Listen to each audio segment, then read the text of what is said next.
So ನಮ್ಮ location ಬಂದ್ಬಿಟ್ಟು ಗೋಕರ್ಣದಲ್ಲಿ ಇದೀವಿ. ಸೊ ನನ್ನಿಂದ ಏನ್ ಕಾಣ್ತಾ ಇದೆ ಅಂತ ಇದ್ದೀರಾ? ಎಸ್, ಇದು ಒಂದು ಕೋಟೆ. ಸೊ ಈ ಕೋಟೆ ಹೆಸರು ಬಂದ್ಬಿಟ್ಟು ಮಿರ್ಜಾನ್ ಫೋರ್ಟ್ ಅಂತ. ಸೊ ಇದರ ಟೈಮಿಂಗ್ಸ್ ಬಂದು ಬೆಳಗ್ಗೆ 6 ಗಂಟೆಯಿಂದ ಸಂಜೆ 5:15 ಇರುತ್ತೆ.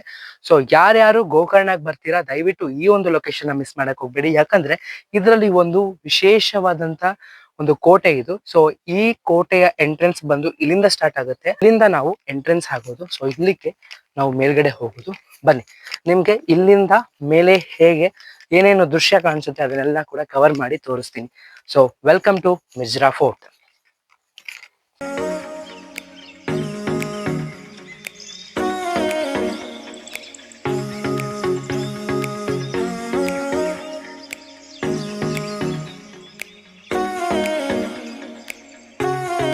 ಸೊ ಬನ್ನಿ, ಇನ್ನೂ ದೃಶ್ಯಗಳನ್ನ ಸರಿ ಹಿಡಿಯೋಣ.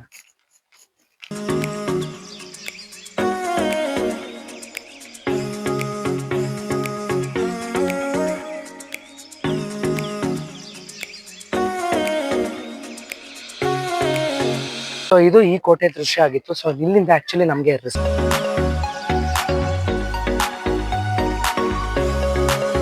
ಸೊ ಅಲ್ಲಿ ನೋಡಿ, ಈ ಒಂದು ಕಲ್ಲುಗಳಲ್ಲಿ ಅದನ್ನ ದೃಶ್ಯಗಳನ್ನ ಮಾಡಿ ಕೋಟೆನ ಕಟ್ಟಿದ್ದಾರೆ. ಸೊ ಈ ಒಂದು ಭಾಗದಲ್ಲಿ ನಾವೆಲ್ಲರೂ ಕೂಡ ಇದು ಮಾಡ್ತಾರೆ. ಸೊ ಇಲ್ಲಿ ಗೌರ್ಮೆಂಟ್ ನ ಸೆಕ್ಯೂರಿಟೀಸ್ಗಳು ಕೂಡ ಇದ್ದಾರೆ. ಅವರೆಲ್ಲರೂ ಕೂಡ ವ್ಯವಸ್ಥೆ ಪೂರ್ವಕವಾಗಿ ಇಲ್ಲಿ ಅವ್ರಿಗೆ ಸ್ಯಾಲ್ರಿನ ಕೊಟ್ಕೊಂಡು ಅವ್ರನ್ನ. ಸೊ ಇದು ಕೋಟೆ ಏನು ಆಕ್ಚುಲಿ ನಮ್ಮ ಒಂದು ಈ ಒಂದು ಕರ್ನಾಟಕದಲ್ಲಿ ಇದೆ ಅನ್ನೋದು ನಮ್ಮ ಹೆಮ್ಮೆ ಆಗುತ್ತೆ. ಸುಮಾರು ರಹಸ್ಯಗಳಿದೆ ಇದರಲ್ಲಿ. ಸೊ ಆ ರಹಸ್ಯಗಳನ್ನೆಲ್ಲ ಕೂಡ ಭೇದಿಸ್ಬೇಕು ಅಂದ್ರೆ ಒಂದು ದಿನ ಕಂಪ್ಲೀಟ್ ಟೂರ್ ಅನ್ನ ಮಾಡ್ಬೇಕಾಗತ್ತೆ. ಬಟ್ ಸಮಯದ ಪ್ರಭಾವದಿಂದ ನಾನು ಇದನ್ನ ಕಂಪ್ಲೀಟ್ ಟೂರ್ ಅನ್ನ ಮಾಡಕ್ ಆಗ್ತಲ್ಲ. ಆದಷ್ಟು ನನ್ನ ಕೈಲಿ ಆದಷ್ಟು ನಾನು ಈ ಒಂದು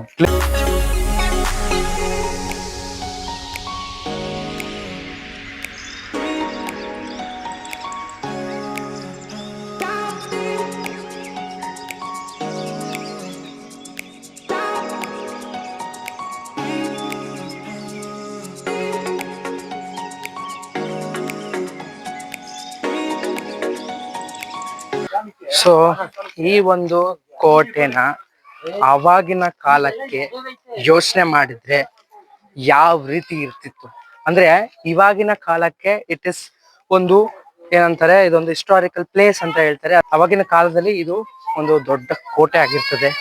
ಪ್ರತಿ ಒಬ್ಬ ರಾಜರಿಗೂ ಕೂಡ ಅವರದೇ ಆದಂತ ಕೋಟೆ, ಅವರದೇ ಆದಂತ ವಿಶಿಷ್ಟತನಗಳಲ್ಲಿ ಕೋಟೆಗಳನ್ನ ನಿರ್ಮಾಣ ಮಾಡಿರ್ಬೋದು, ಯಾವುದೇ ಆಗಿರ್ಬೋದು. ಸೊ ಅದೆಲ್ಲವೂ ಕೂಡ ಈ ಒಂದು ಇದಿರುತ್ತೆ. ಸೊ ಆವಾಗಿನ ಕಾಲಕ್ಕೆ ಈ ಒಂದು ಯಾವ ರೀತಿ ಇರ್ಬೋದು ಕೋಟೆ ಆವಾಗಿನ ಕಾಲಕ್ಕೆ.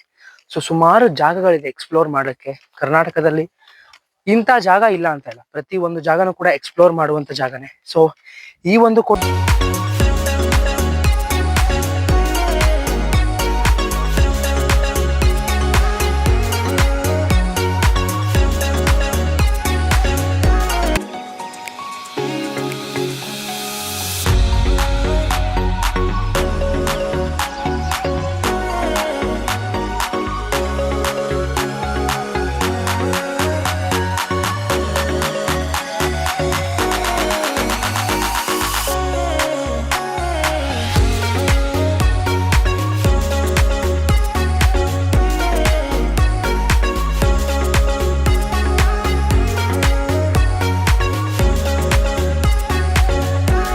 ಓಕೆ, ಇದು ಜಾಗ ರೆಸ್ಟ್ರಿಕ್ಷನ್ಸ್ ಇದೆ ಅಂತ ಇದ್ದಾರೆ. ಅವ್ರು ಬೈತಾ ಇದ್ದಾರೆ.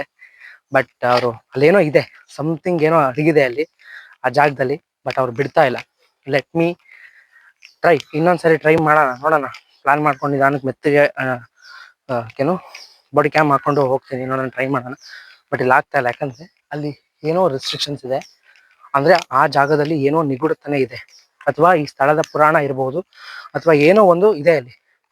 ಅಷ್ಟೊಂದು ರೆಸ್ಟ್ರಿಕ್ಷನ್ ಮಾಡ್ತಾ ಇದ್ದಾರೆ ಅಂದ್ರೆ ಇಲ್ಲಿ ಅಲೋವೆನ್ಸ್ ಇಲ್ಲ. ಸೊ ಇಲ್ಲಿಂದ ಮಿರಜ್ ಫೋರ್ಟ್ ಇಂದ ನಾನು ನಮ್ಮ ಹೊನ್ನಾವರದ ಸೌಂದರ್ಯವನ್ನ ಸವಿಲಿಕ್ಕೆ ಹೋಗೋಣ. ಹೊನ್ನಾವರದ ಸೌಂದರ್ಯವನ್ನ ಇಲ್ಲಿಂದ ನಾವು ನೆಕ್ಸ್ಟ್ ಡೆಸ್ಟಿನೇಷನ್ ಬಂದು ಹೊನ್ನಾವರ. ಸೊ ಅಲ್ಲಿ ನಿಮ್ಗೆ ಸಿಗ್ತೀನಿ. 6.5 hours later. ಇದೇನಪ್ಪ, ಫೋರ್ಟ್ ಅಲ್ಲಿ ಇದ್ದವನು ಬೀಚ್ ಕಡೆ ಬಂದಿದ್ದಾನೆ ಅಂತ ಯೋಚನೆ ಮಾಡ್ತಿದ್ದೀರಾ? ಹೌದು ರೀ, ರಿಫ್ರೆಶ್ಮೆಂಟ್ ತಗೋಬೇಕಲ್ವಾ. ಬೆಳಗ್ಗೆಯಿಂದ ಓಡಾಡಿ ಟಯರ್ಡ್ ಆಗಿತ್ತು. ನಾವ್ ಇವಾಗ ಇರುವಂತ ಬೀಚ್ ಬಂದ್ಬಿಟ್ಟು ಕಾಸರಗೋಡು ಬೀಚ್. ಸೊ ಇದು ನಮ್ಮ ಹೊನ್ನಾವರದ ಬೀಚು. ಸೊ ಮೊದಲನೇ ಡೆಸ್ಟಿನೇಷನ್ ನಮ್ದು ಹೊನ್ನಾವರದಲ್ಲಿ. ಸೊ ಇವಾಗ ಏನಂದ್ರೆ ಹಳೆ ವಿಡಿಯೋದಲ್ಲಿ ತೋರಿಸ್ದಾಗೆ ಬೀಚ್ ಪ್ರಶಾಂತವಾಗಿತ್ತು, ಶಾಂತವಾಗಿತ್ತು, ಅಲ್ಲಿ ಯಾರು ಕೂಡ ಇರಲಿಲ್ಲ. ಬಟ್ ಅಲ್ಲಿ ಎಂಜಾಯ್ ಮಾಡಕ್ ಆಗ್ಲಿಲ್ಲ, ಯಾಕಂದ್ರೆ ರೂಮ್ ಮಾಡಿದ್ದು ಲೇಟ್ ಆಗಿತ್ತು, ಮತ್ತೆ ಅಲ್ಲಿಂದ ಮಾರ್ನಿಂಗ್ ಬೇಗನೆ ಚೆಕ್ಔಟ್ ಮಾಡಿದ್ವಿ, ಹಾಗಾಗಿ ಅಲ್ಲಿ ಎಂಜಾಯ್ ಮಾಡಕ್ ಆಗಿಲ್ಲ.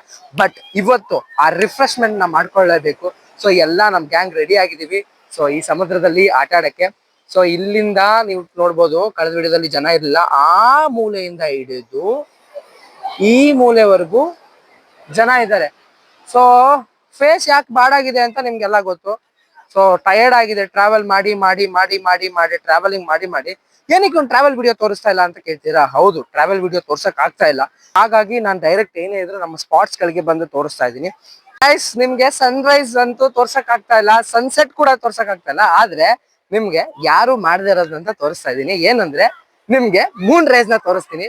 ಸೊ ನನ್ನ ಫ್ರೆಂಡ್ ಇವಾಗ ಐಡಿಯಾ ಕೊಟ್ರು. So sunset, moon, sunrise, sunset ಎಲ್ಲ ತೋರಿಸ್ತಾರೆ. ಮೂನ್ ರೈಸ್ ತೋರಿಸಿದಾರ? ಯಾರು ತೋರಿಸಿಲ್ಲ, ನನ್ನ ಲಾಗಲ್ ಬರ್ತಾ ಇದೆ ನೋಡಿ.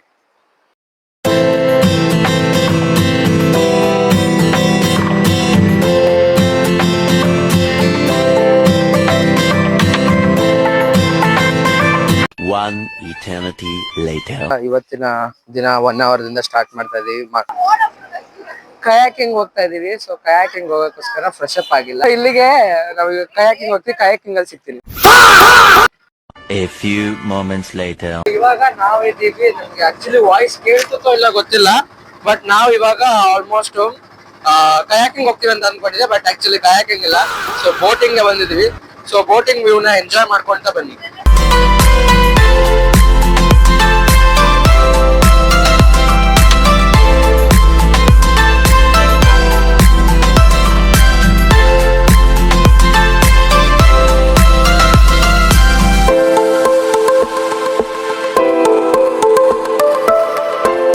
ಸಿನಿಮ್ಯಾಟಿಕ್ ವ್ಯೂ ನ ನೋಡ್ಕೊಂಡ್ ಬಂದ್ರಿ ಅಂತ ಅನ್ಕೊಂತೀರಿ. ಹೇಗಿತ್ತು ಅಂತ ಕಮೆಂಟ್ ಮಾಡಿ. ಸೊ ಇಲ್ಲಿಂದ ನಾವು ಮತ್ತೆ ನಮ್ಮ ಲೊಕೇಶನ್ ಗೆ ಹೋಗ್ತಾ ಇದೀವಿ. ಸೊ ಎಲ್ಲ ಹತ್ಕೊಂಡಿದ್ವಿ ಅದೇ ಜಾಗಕ್ಕೆ ಹೋಗ್ತಾ ಇದೀವಿ. ಸೊ ಅವಾಗ್ಲೇ ನಿಮ್ಗೆ ಎಲ್ಲ ಹತ್ಕೊಂಡ್ವಿ ಅಂತ ತೋರ್ಸಕ್ ಆಗಿಲ್ಲ, ಇವಾಗ ತೋರಿಸ್ತಾ ಇದೀನಿ. ಸೊ ಇಲ್ಲಿ ನನ್ನ ಫ್ರೆಂಡ್ ಮೋನಿಶು ಈಗ ಬೋಟ್ ನ ಓಡಿಸ್ತಾವನೆ, ಬೋಟ್ ನ ಕುದುರೆ ತರ ಓಡಿಸ್ತಾವ್ ನೋಡಿ. ಸೊ ಇಲ್ಲಿಂದ ಜಾಗ ಮಾತ್ರ ಕ್ರೇಜಿ ಆಗಿದೆ, ವ್ಯೂ ಅಂತೂ ನೆಕ್ಸ್ಟ್ ಲೆವೆಲ್ ಅಲ್ಲಿ ಇದೆ. So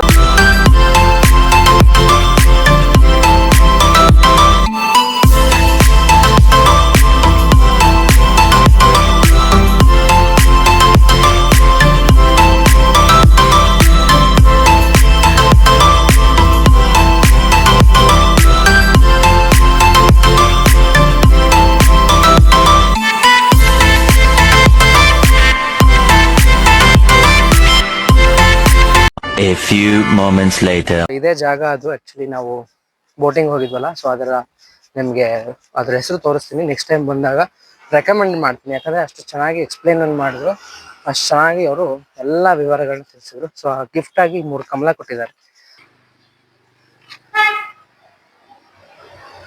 so Sharavati back waters ಅಲ್ಲಿ ಇದೊಂದು ಬೋಟಿಂಗ್ ಇದೆ, ಚೆನ್ನಾಗಿ ಎಕ್ಸ್ಪ್ಲೈನ್ ಮಾಡಿದ್ರು ಎಲ್ಲ ಕೂಡ.